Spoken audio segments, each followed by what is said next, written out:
Dashur miq, ja ku takojmë së bashku. Ky është emisioni Këndi i diskutimit. Sot do të flasim për divorcet në Kosovë, do të kuptojmë cilat janë shkaqet që çojnë deri tek shkurrëzimet, të ndarjet dhe problemet mes bashkëshortëve, pra që përfundojnë me divorc, me ndarje të çifteve të shumta, është në rritje numri dhe cilat janë moshat të cilat janë më të ndjeshme dhe më të rrezikuara në këtë drejtim. E këtë temë do ta trajtojmë me sociologun Jahir Sumiçi.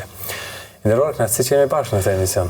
Faleminderit për ftesën, kënaqësia ime si çdo herë. Të jem përballë. Si e përshkruni trendin e divorceve apo shkurrëzimeve kohëve të fundit në vendin tonë?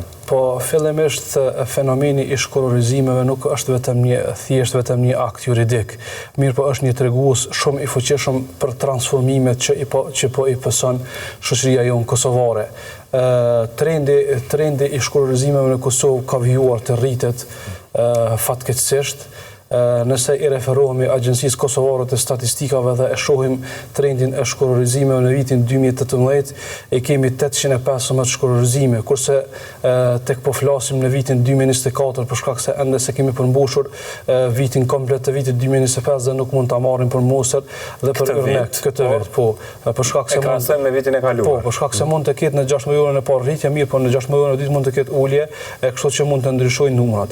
Mirë, po nëse i referohemi 5 vjeçar të fundit 2019-2024 kemi një trend shqetësues të rritjeve prej 815-ve në vitin 2024, domethënë kemi pasur 2146 shkurrëzime. Sigurisht kjo është një tregues, siç e thash edhe në fillim, siç e potencova, është një tregues i një transformimi të thellë që po e kalon shoqëria kosovare.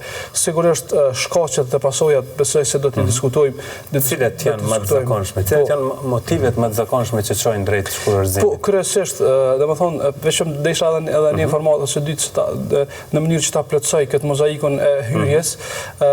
Pra, nëse e marrim dhe krahasojmë 2146 shkurrëzime i bën 12%.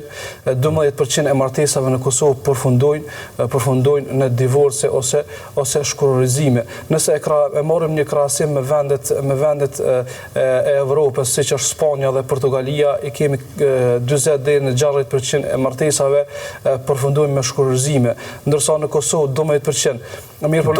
Duket pak. Po, në fakt nëse e shohim prej prizmit të përqindjeve dhe të numrave 12% është pak, mirë, por nëse e shohim 12%... Spanja ka 47 milion banor. Po, mirë, por nëse e shohim 12% në 1.5 milion banor, sigurisht se është shqetësues, për shkak se nëse e marrim dhe qisim në aspektin e rrafshit figurativ, e shohim se 8 ose 9 martesa, domethënë çdo herë përfundojnë me shkurrëzim. Domethënë është jashtëzakonisht shqetësuese. Pra ka një rritje të dukshme të shkurrëzimeve në 5 vitet e fundit. Patjetër, domethënë prej 815 në 2146 shkurrëzime, sigurisht se institucionet relevante duhet të marrin masa në politikbërjet e tyre që i kanë në qeveriset nacionale. Sigurisht shkaktarët ose faktorët që ndikojnë ose që çojnë çiftet në shkurrëzim janë të shumtë. Mirë, po ne do të përpiqemi të konsultojmë ose të sekum disa. E para është mungesa e komunikimit. Pra, çiftet shohim në kohën moderne, tek po flasim në vitin 2024, po edhe në vitin 2025 është mungesë enorme e komunikimit në çift.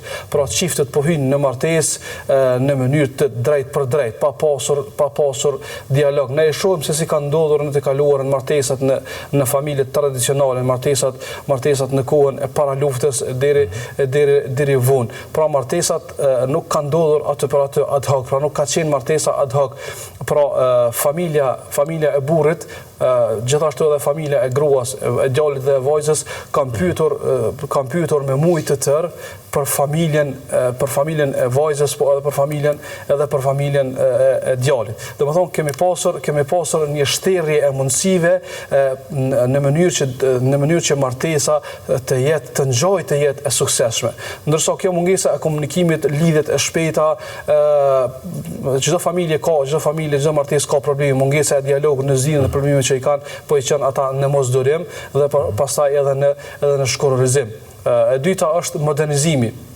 Pra efekti i rrjeteve sociale, pra e shohim që prej rrjeteve sociale bin shpesh edhe çiftet, gruaja dhe burri, ku si shkak pasojë e saj ndodhen edhe tradhtit. Pra rrjetet sociale ja kanë lehtësuar në thojza, po themi, ja kanë lehtësuar flirtimin ose tradhtin bashkëshortëve ndaj njëri tjetrit. Pra kjo është një plagë fragjile e cila po e çon martesën dhe po e çon familjen drejt ndarjes, pra modernizimi, teknologjia, rrjetet sociale që sigurisht kanë edhe efekte edhe konotacione pozitive, mirë po e shohim që edhe ndikimi i tyre po ngjan nganjëherë të jetë edhe negativ. Treta është edhe niveli i kushteve ekonomike ose faktori ekonomik. Pra ne e shohim dhe e dim shumë mirë që Kosova është vendi më i varfër në Evropë. Pra ka një ekonomi informale shumë të dobët, me GDP shumë të dobët, pra me bruto produkt vendor për kokë banore që ngjan të jetë shumë e vogël, që është e papërballueshme për shportin e qytetarit. Pra në kohën tek po jetojmë me këtë krizë të madhe ekonomike, ku inflacioni më së shumti i godet shtetet që janë të dobta, shtetet që janë pra me një ekonomi të dobët, fatkeqësisht Kosova ngjan të jetë pra një ekonomi, një shtet që e ka goditur inflacioni më shumë se sa vendet e tjera për shkak të...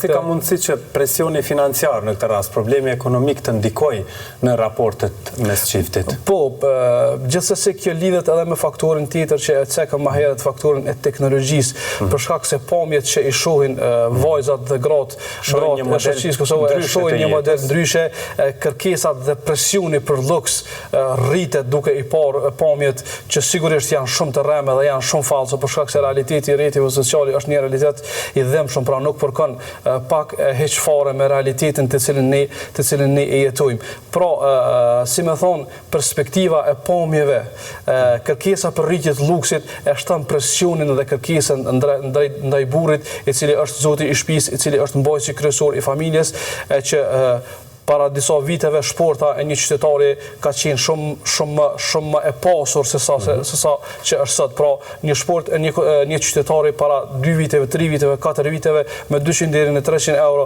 ke mundur ta kalosh muajin, ndërsa tash është dyfishuar. 500 deri në 600 euro mesatarisht sipas analizave të ekonomistëve të ndryshëm dhe ekspertëve të fushës, një shport e qytetarit me gjëra esenciale dhe bazike, domethënë nuk mund të bie në 500 dhe 600 euro. Pra, mesatarisht paga mesatare ne e dim shumë mirë se sa është paga mesatare në vendin tonë. Pra, paga mesatare në Kosovë është prej 350 deri në 500 euro, tash që është rritur edhe niveli i pagës mesatare. Pra, kushtet ekonomike, kërkesat e mëdha që i kanë kryesisht femrat, për shkak se luksi kryesisht është kërkesë e gjinisë femërore dhe mungesa e mundësisë së burrit për t'i ofruar lukse të tilla e krijon përçarjen mes çifteve dhe e çon fatkeqësisht, nëse nuk e çon drejt divorcit, e çon në krizë të raporteve, e pastaj kriza e raporteve, fthoja e raporteve e çon domethënë çiftin ose martesën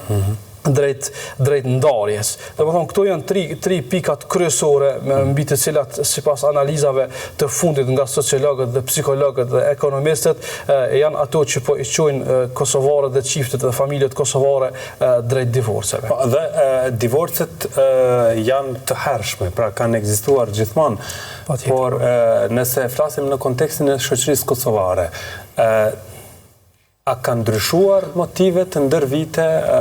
Pra, këto motive që i përmendet, shkaqe që i përmendet tani, a kanë qenë të njëjta që kanë quar drejt divorceve viteve më parë?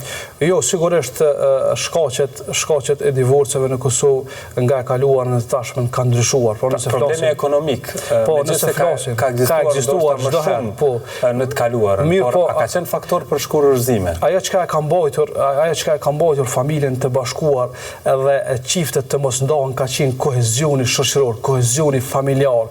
Pra, ne e dim që në kohën e kaluar në shoqëritë patriarkale, familjet tona kanë qenë familje të mëdha. Kanë shku pra familje ka pas deri 40 ose 50 anëtar të familjes dhe secili e ka dhënë kontributin në bazë të mundësive dhe përgatitjeve që i ka pasur.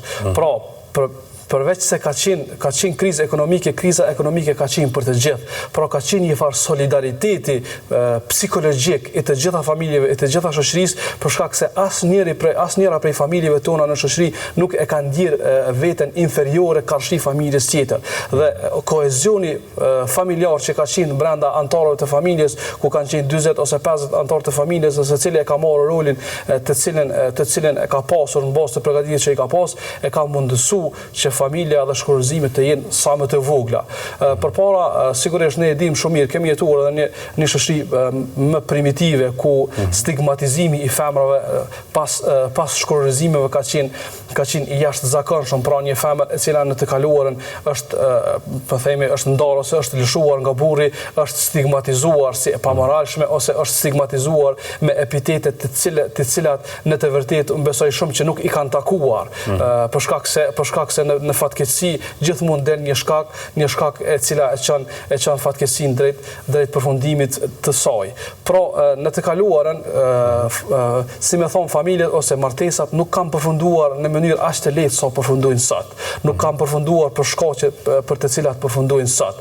Pra, sot i shohim ne çiftet ndahen vetëm për shkak ndoshta të mungesës së dialogut.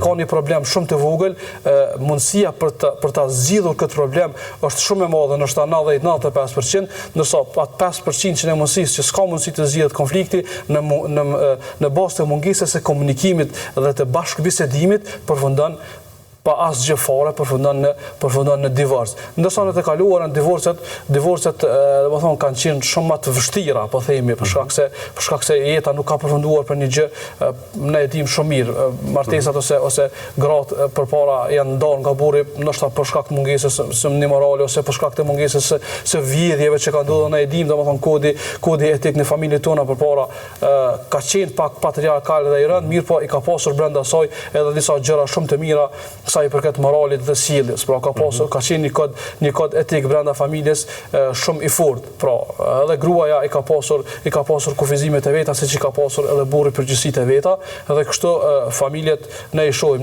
ne të gjithë kemi baballar dhe nëna dhe e shohim që kanë jetuar 50, 60, 70 vite së bashku me një harmoni shumë të mirë po pa mungesë, për shkak se mungesë. Po e përmend një martesë të suksesshme, pra kur çiftet jetojnë bashkë, pra në martesë 50-60 vite, pra që nuk kupton deri në fund të jetës.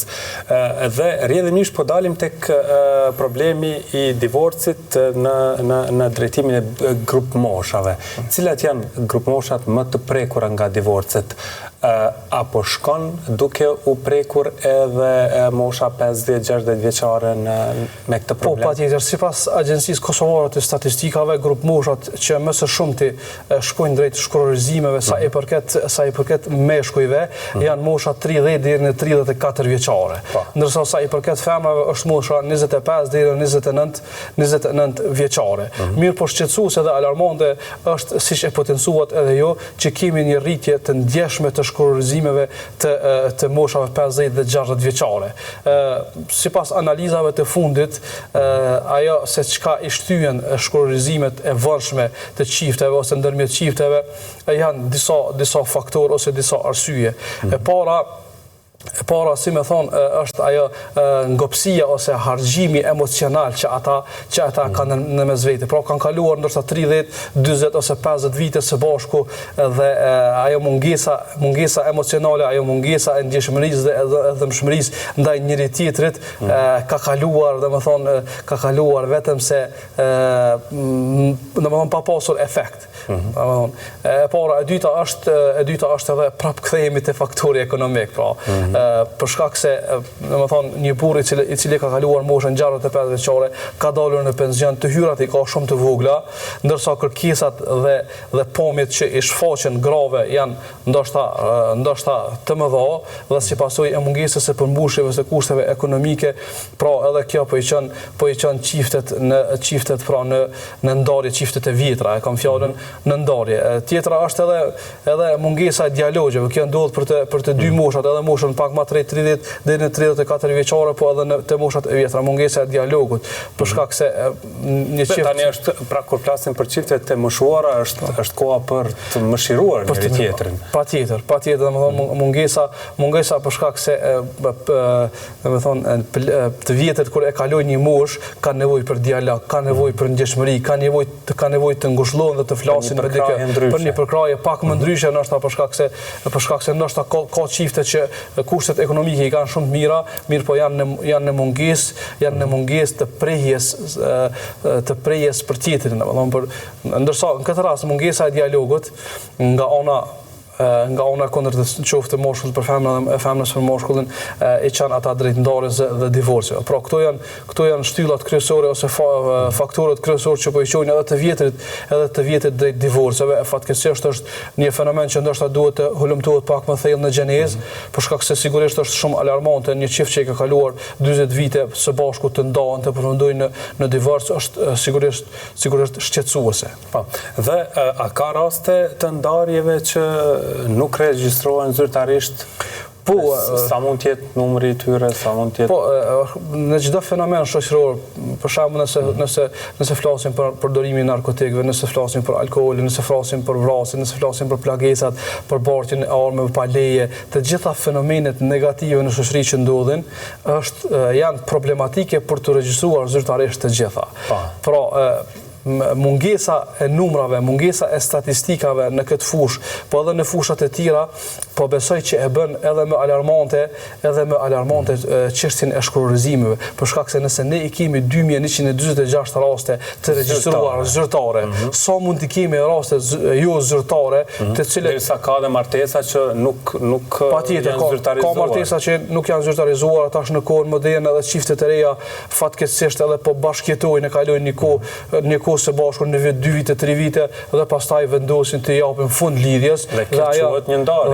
Dhe kjo quhet patjetër një ndarje, për shkak se i ka kaluar 2 vite ose 3 vite ose 4 vite së bashku me të dhe pastaj domethënë një ndarje quhet kjo nuk mund të quhet ndryshe vetëm se divorc ose ndarje, mirë, po divorc ose ndarje jo zyrtare. Ndodh edhe të kaluar edhe çiftet e mëhershme, si i cekëm 50 deri në 65 vjeçare, ka që zyrtarisht në kohët e vjetra para luftës ka që nuk kanë edhe zyrtarisht certifikat të martesës për shkak të rrethanave që kanë ndodhur luftës për viteve 91-92 deri në përfundimin e luftës, pra ka pasur ekzot të përjashtimeve të punëtorëve nga vendet e punës, qoftë në gjendje civile nëpër komunat e Kosovës, po qoftë edhe nëpër vendet tjera të rëndësishme të institucioneve, që ka realizuar ose ka si më thon, ka rezultuar me mos regjistrimin e plot çiftet që janë martuar në atë kohë me certifikim të martesës, me certifikat të martesës,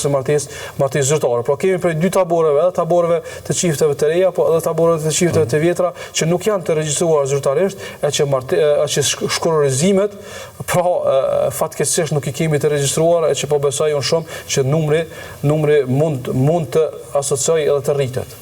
Dhe sigurisht që kjo punë ka pasoja pastaj, për çka edhe do të flasim të dashur miq në pjesën e dytë të këtij emisioni. Kthehemi pas pak.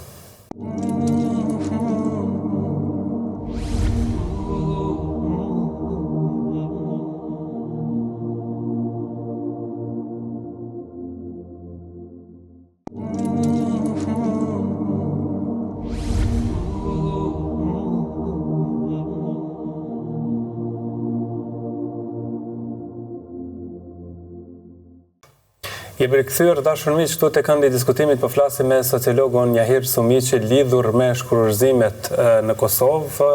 U përmend në pjesën e parë pra që po shkojnë në rritje dhe u përmendën edhe faktorët që ndikojnë tek këto shkurorëzime, ndërsa tani do të flasim për pasojat i nderuar, si ndikojnë divorcet në statusin ekonomik të grave pas ndarjes. Po sigurisht çdo fenomen në shoqëri, çdo problematik në shoqëri prodhon pasoja. Pasojat janë relative, pra mund të jenë më të mëdha, mund të jenë më të vogla, mirë po definitivisht kjo nuk mund të kaloj pa pasoja. Sigurisht edhe fenomeni e shkurorëzimeve ose divorceve ka pasoja të jashtëzakonshme për të dy palët, për shkak se ne sigurisht divorcet i trajtojmë në aspektin se vetëm femrat kanë pasoja ose vetëm fëmijët kanë pasoja. Sigurisht që pasojat më të mëdha gjatë shkurorëzimeve ndarjeve i kanë fëmijët edhe gratë, mirë po pa pasoja nuk kalojnë as meshkujt. Për shkak se pasojat psikologjike, traumat psikologjike që i pëson mashkulli, edhe pse mund të ketë ndoshta një standard më të mirë ekonomik ose një stabilitet ekonomik si mashkull, mirë po traumat psikologjike që ne si shoqëri nuk i trajtojmë, pra nuk konsultohemi me psikolog ose ekspert të fushës, janë shumë të rënda, për shkak se ato shpesh kanë treguar edhe numrat, po edhe analizat empirike që kanë quar ndoshta edhe në vetvrasje të meshkujve, për shkak se traumat që i pësojnë meshkujt, hulumtimet kanë treguar që traumat që i pësojnë meshkujt pas shkurorëzimeve janë më të mëdha, trauma psikologjike, se sa ato ndoshta emocionale, për shkak se gratë dhe fëmijët janë më emocional. Sado që burrat duken të fortë emocionalisht, mirë po brenda tyre pësojnë një traumë të jashtëzakonshme. Sigurisht po flasim tash për shkak se pas ndarjes nëna me fëmijët e saj mbesin në fatin e shoqërisë, në fatin e jetës së tyre.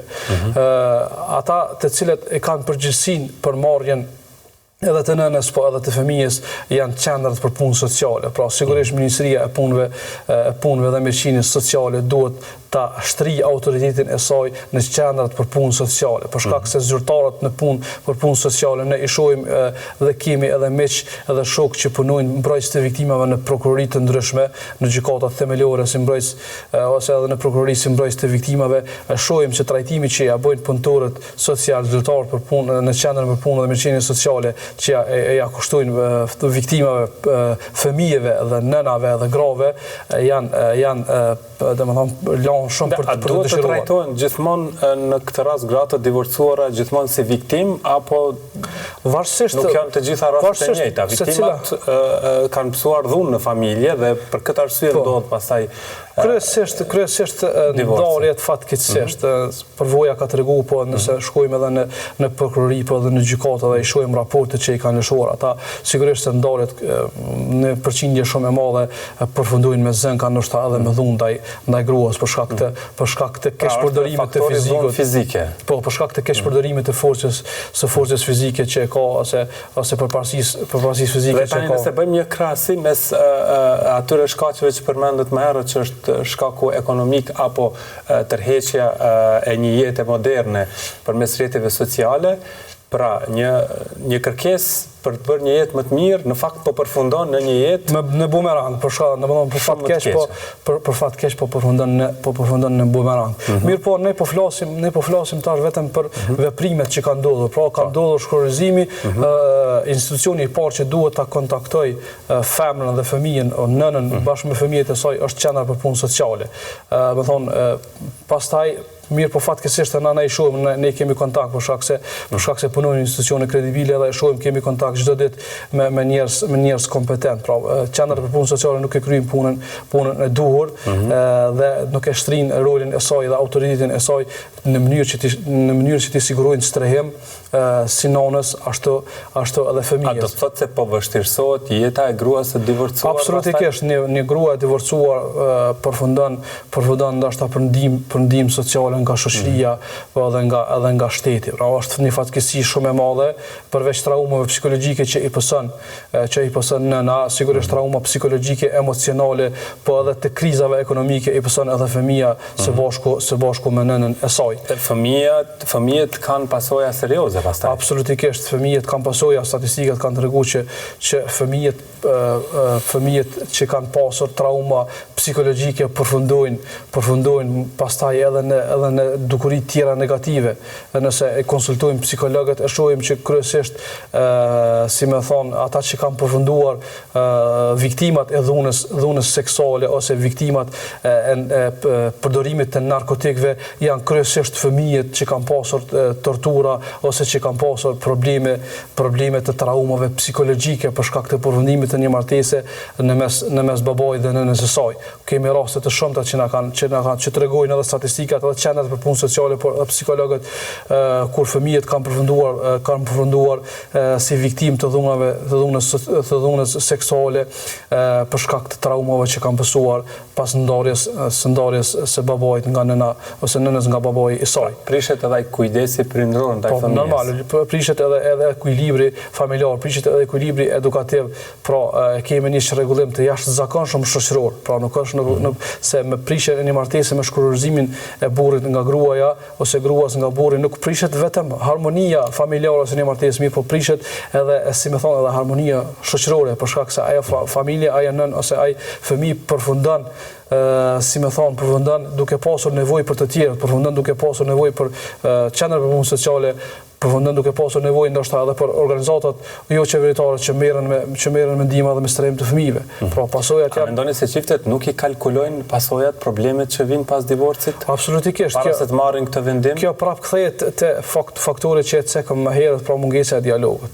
Pra edhe martesat po bëhen në afekt ad hoc, pa i menduar përgjegjësitë, për shkak se çdo martesë, çdo burr dhe çdo grua i ka përgjegjësitë dhe obligimet e veta ndaj njëri tjetrit. Pra sa ka obligime, ka edhe përgjegjësi tjetër ndaj tjetrit. Domethënë përballë tyre, për shkak se përgjegjësitë edhe obligimet janë një monedhë me dy pamje. Pra nuk mund të ndash asnjërin nga tjetra. Por sa ka përgjegjësi unë ndaj gruas, edhe ajo ka obligim ndaj meje, siç ka unë obligime ndaj saj, siç ka ajo përgjegjësi ndaj meje. Pra përgjegjësitë dhe obligimet. Hym në martesë ad hoc, hym në mungesë, hym në martesë të shpejtë, pastaj edhe përfundojmë në një çrë sokak, për shkak se martesa, siç e shohim, siç e dimë edhe ne, nuk është një rrugë e shtruar me trëndafila.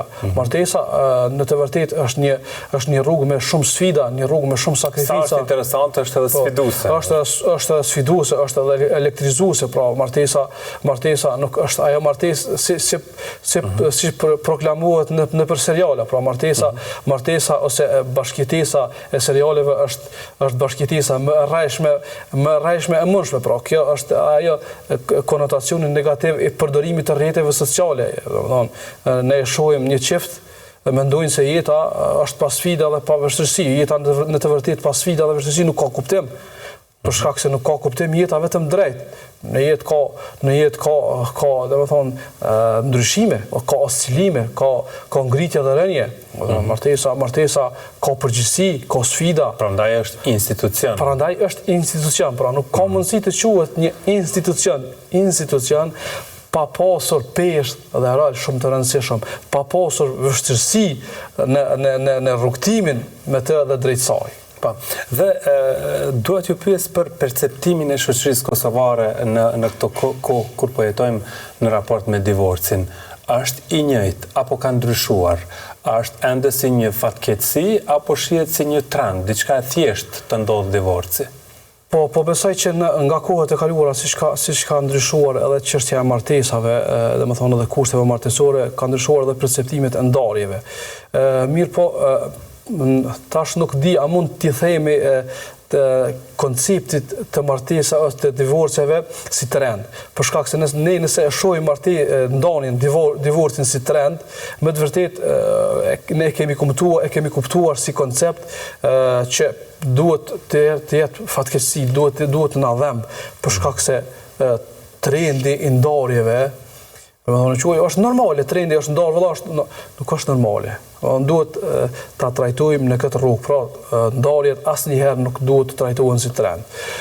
Normalisht ta kanë ndryshuar perceptimet, sigurisht se kanë ndryshuar perceptimet. Një femër e ndarë, se sigurisht është një fatkeqësi e madhe për shkak se femrat çdo herë trumbetohen, çdo herë sulmohen dhe çdo herë stigmatizohen nga shoqëria. Pra meshkujt janë më pak të ekspozuar ndaj stigmës shoqërore në rast të divorcit. Femra çdo herë fatkeqësisht përfundon si stigmë ose si viktimë e linçimeve që i bën shoqëria.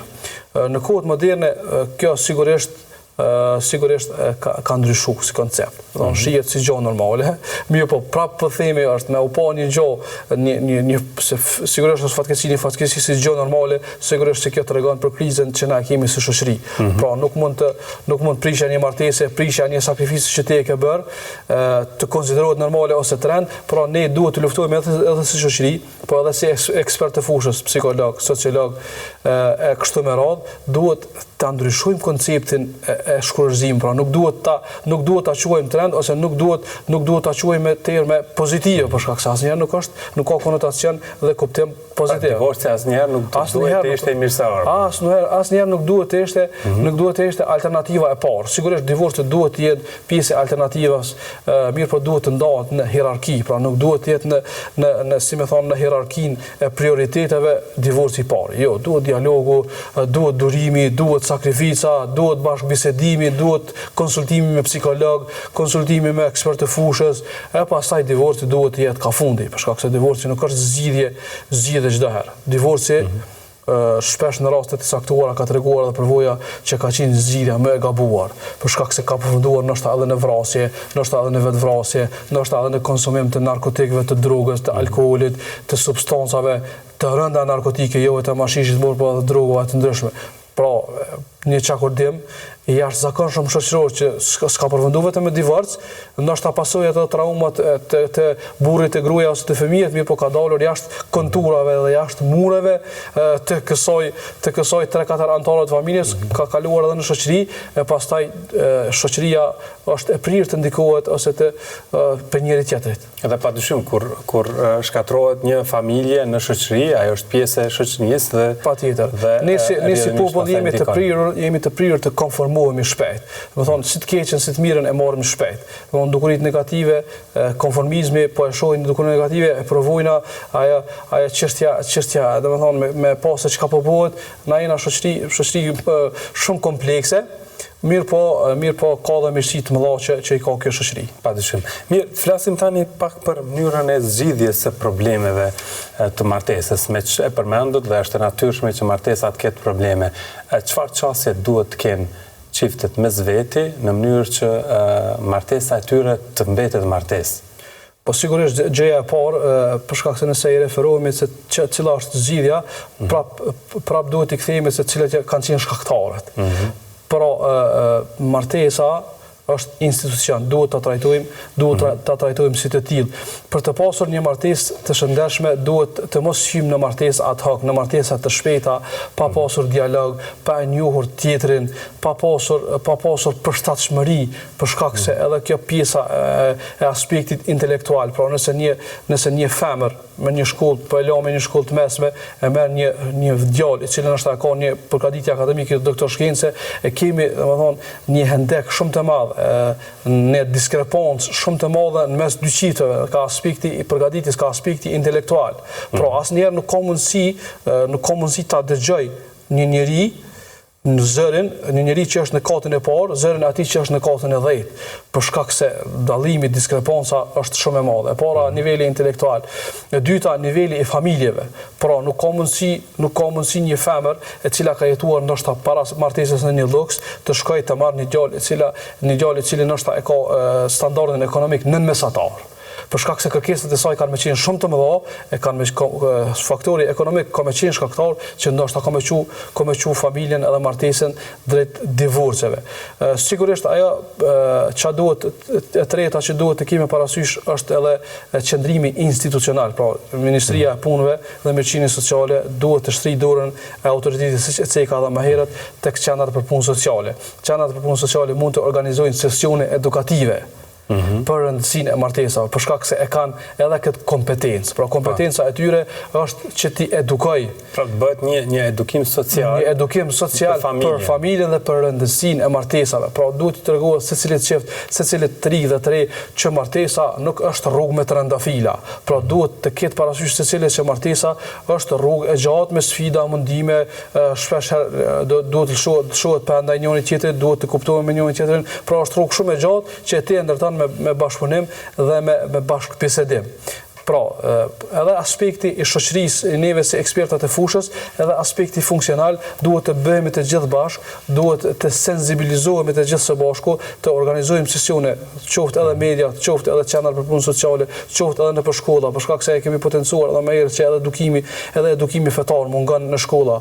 Pra, një faktor pse martesat përfundojnë shpejt është edhe faktori i mungesës së edukimit fetar, për shkak se nuk e kuptojnë rëndësinë e martesës, nuk e kuptojnë rëndësinë e durimit dhe të sakrificës. Pra është mungesë, pastaj se kjo shkakton edhe probleme të tjera, se kam edhe strumbullari probleme të tjera në shoqëri, siç janë narkotikët ose vrasjet, e kanë kthehen prapë te mungesa e edukimit fetar në shkolla. Pra kjo është një mozaik të cilin ne duhet ta konsultojmë dhe ne duhet ta reaktivizojmë në mënyrë që martesat dhe familjet tona në Kosovë të jenë të shëndosha. Padyshim. Dhe ne ju falenderojmë shumë që ishit me ne për trajtuar këtë temë. Ishte kënaqësi si çdo herë. Faleminderit shumë për ftesën. Kënaqësi. Dashur miq, kaq ishte për sot sa i përket emisionit Këndi i Diskutimit. Faleminderit shumë që na ndoqët. Mirëmbëjtje.